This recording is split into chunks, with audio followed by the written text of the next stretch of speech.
कि वो आके 2 मिनट बात करके फिर बिलावल साहब आपसे बात करेंगे, क्योंकि उनकी नानी मर गई है तो इसलिए हाजिरी लगवाना चाहती है। मरियम बीबी।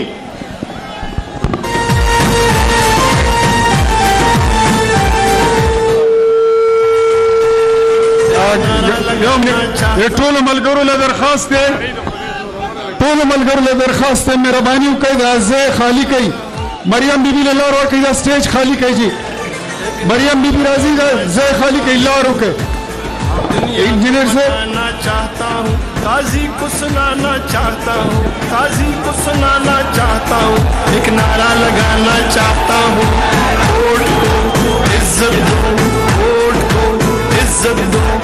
मेरे पेशावर के भाइयों बहनों बुजुर्गों अस्सलाम वालेकुम।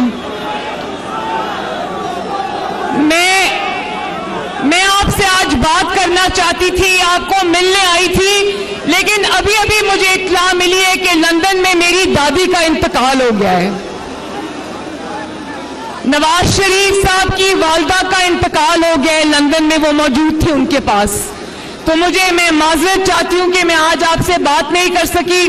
मेरी आपसे ये गुजारिश है कि मेरी दादी जो इस वक्त अल्लाह ताला के पास चली गई हैं, उनके लिए दुआ फरमा दीजिए और मियाँ साहब की सेहत और जिंदगी के लिए दुआ कर दीजिए। शुक्रिया, बहुत बहुत शुक्रिया।